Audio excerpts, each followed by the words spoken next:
ভয়াবহ ভূমিকম্প বিপর্যস্ত মায়ানমার। মৃত্যুর সংখ্যা ১৬০০ ছাড়িয়ে গিয়েছে। ধ্বংসস্তূপ সরাতে বেরোচ্ছে একের পর এক লাশ। চারিদিক থেকে ভেসে আসছে হাহাকার। কিন্তু এর মধ্যেও দেশের যুদ্ধ বিপর্যস্ত অঞ্চলে বিমান হামলা চালিয়ে যাচ্ছে মায়ানমারে জুলটা সরকার।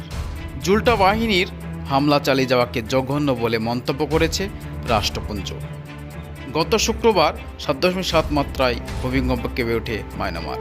উপকেন্দ্র ছিল দেশটির অন্যতম প্রধান শহর মণ্ডল থেকে কয়েক কিলোমিটার দূরে।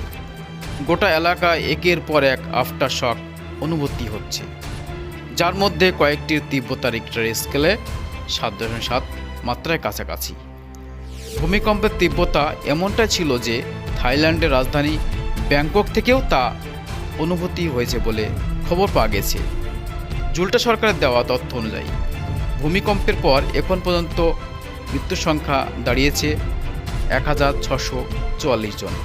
আরও বহু মানুষ এখনও ধ্বংসস্তূপের নিচে আটকে পড়ে আছে বলে মনে করেছে। ভূমিকম্পের পাশাপাশি মায়ানমারের বিদ্রোহী গোষ্ঠীগুলো উত্তর পশ্চিমের সাংগাং অঞ্চলের চ্যাংউ শহরে বিমান হামলার পাওয়া যায়। শুক্রবার বোমারু বিমানের হানায় অন্তত ৭ জনের মৃত্যু হয়েছে। ভূমিকম্পের মধ্যেই ওই হামলা চালিয়েছিল বলে দাবি করা হচ্ছে। জুলটা বাহিনীকে ক্ষমতা থেকে উৎখাত করতে দীর্ঘদিন ধরে এই বিদ্রোহী গোষ্ঠীগুলো লড়াই করে যাচ্ছে। থাইল্যান্ড সীমান্তের কাছের অঞ্চলগুলোতেও বিমান হামলা করে যাচ্ছে।